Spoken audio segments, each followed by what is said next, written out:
glad you came back to make something else with me, something yummy to eat. This time it's going to be a Passover recipe, and it's something that we've made in the classroom before if you're in my class in Kosher. If you're not in my class, I have a feeling you've made this too, either in your classroom or at home. It's our specialty and we love it. We usually have it for snack. It's called, did you guess? Granola. But this time it's not made with oats. That's usually something we put in our granola at school. This time, because it's Passover, we're going to make it with this. Take a look and see if you can guess. What do you think that is? Kind of looks like oats, but a lot of people don't eat oats on Passover, so we can't use them. This is called Matzah Farfel. And all that Matzah Farfel is, it's a piece of matzah, or lots of pieces of matzah, and you just take it and you crumble it up into little pieces, and that's Matzah Farfel. You could take a box of matzah, you could put it in a plastic bag like we did our harosot. You can bang on it with your rolling pin or with a spatula to get little pieces, or you can buy it. I bought mine. See, my little frogs are watching me, my Passover frogs. I bought Matzah Farfel in a can. Sometimes you can find it in a box too. So I'm going to take 3 cups. You see? I don't know if you can see that measure. 3 cups of matzah meal, and I'm going to pour it, Matzah Farfel, and I'm going to pour it into my bowl. Woo! There's a lot of Matzah Farfel dust here. So we've got our 3 cups of our Matzah Farfel. And the next thing that we need is a cup of, do you know what this is? Sometimes we get it in smaller pieces at school or at home. It's coconut. These are coconut flakes. So we're going to put a cup of coconut flakes inside our bowl. And after the coconut flakes, we're going to put in a cup of chopped raw almonds. If you don't like almonds, you can put other nuts in, or you can leave the nuts out, or you can put even a seed. You can put chia seeds in, you can put sesame seeds in, you can put sunflower seeds in, whatever you want. So that's going into my bowl. Look, it's getting really full. And after that, we're going to put in a little bit of cinnamon. Remember that? Oh, it smells so good. Can you smell it? We like cinnamon. We're going to put 2 teaspoons. And if you don't like cinnamon, you do not have to put it in. I know a lot of people that don't like cinnamon. I love cinnamon.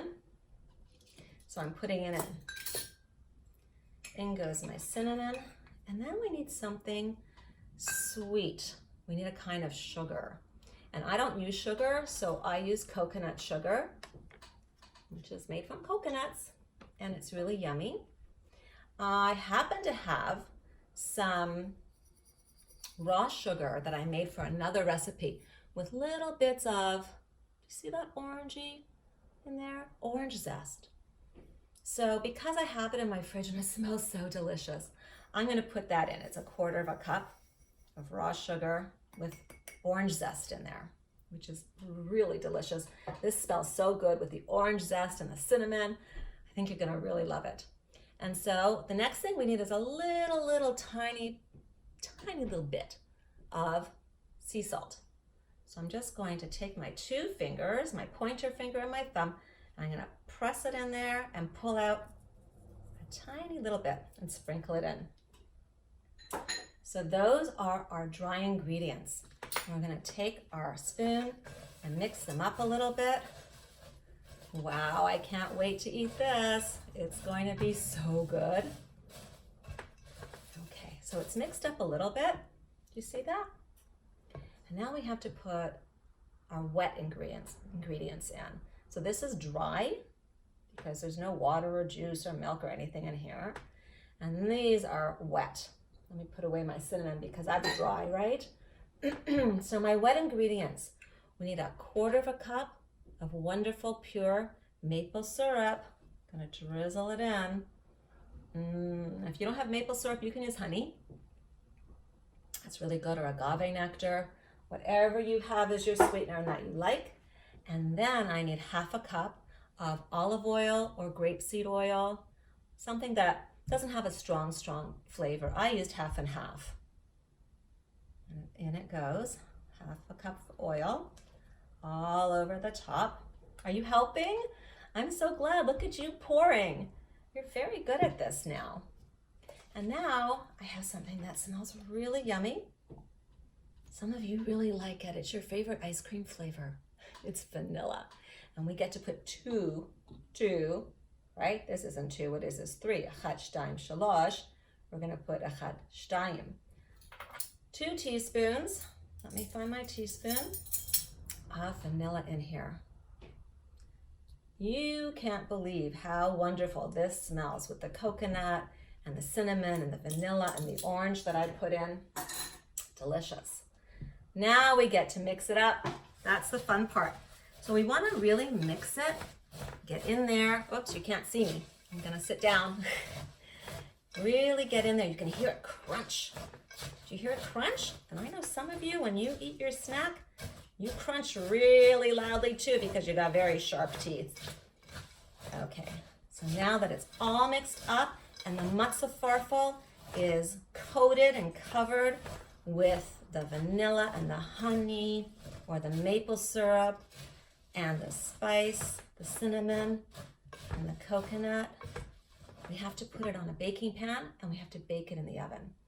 So let me move this over so I can show you my baking pans. And we have to do something special to our baking pans.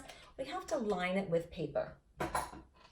And the reason we have to line it with paper is this is pretty sticky, right? We have sugar or honey and maple syrup and oil in here, so it's very sticky. And we don't want this to stick on our pan. So we need to get a pan like this. You need 2 pans actually. And you need to line it with, this is called parchment paper. So I'm gonna put half on this one. There it goes. Doesn't it sound great?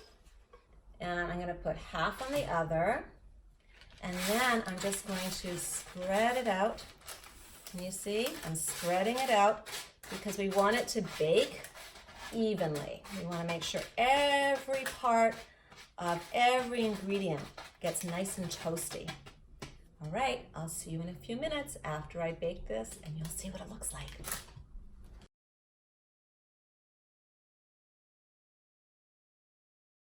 Hi, I'm glad you came back. If you made this amazing Matzah Farfel granola with me, your home must be smelling as amazing and wonderful as mine is. I smell the vanilla, I smell the maple syrup, I smell the almonds, but I also smell a special ingredient that I put in that's not on the written recipe.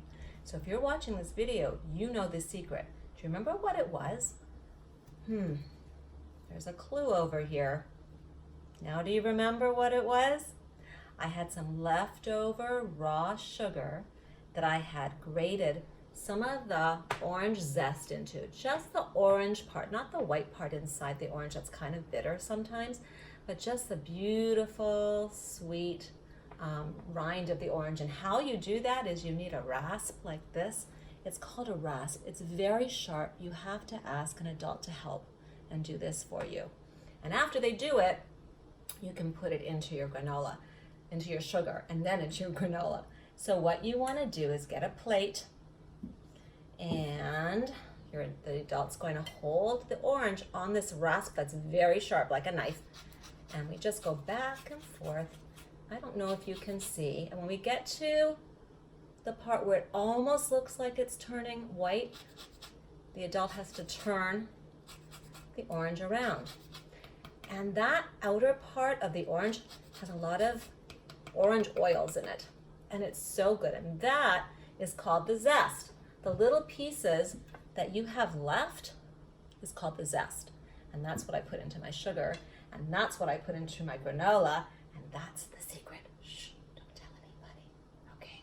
So after I stirred my granola a couple of times in the pan while it was baking, I noticed that even though the recipe said to bake it for about 18 to 20 minutes, my oven seemed to be warm, really hot.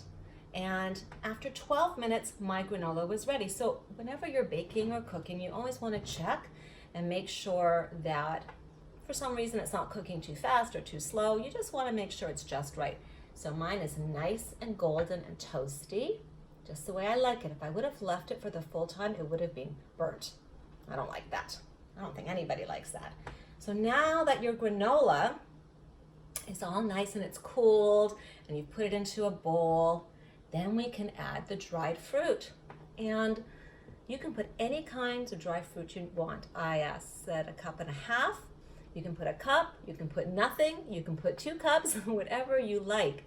And it can be 1 dried fruit or 2 or 3 or 5, whatever you enjoy. So today I have raisins and I have prunes because it's Passover. We'll talk about that another time. And dried cherries. So I'm going to put them all in. Right now, after it's baked, if you put it in while it's baking, it'll get all dried out and really hard. It'll be too hard to bite down into. And then we're just going to stir it up. That's the fun part, and I know you're really good at stirring. So I'm stirring it up into my cooled, yummy, toasty granola that had the secret ingredient in it, that orange. And that's what it looks like now. And after that's done, you need to get a jar or a plastic container, whatever you have. I happen to have a really nice jar. And all you do is, and you're good at this, spoon it in. And when it's all in, you can close it up and you can leave it in your cupboard or you can leave it on your counter for about 2 weeks. And the way we like to eat it at school, most of us, is with some yogurt. And that's really good. And some of us just like to eat it plain. Took a spoon and I'm going to put a little bit beside this orange zest. I'm not going to eat the orange zest. It's better to have it with sugar. And I'm going to try it. You going to try it with me? Okay, get some in your hand. I've got a little bit of everything. The Matzah Farfel. I've got the coconut. I've got, I think it's some cherry and some raisin. Here we go. Echad, shtayim, shalosh. That is so good. You're going to really like it, however you eat it. Love you.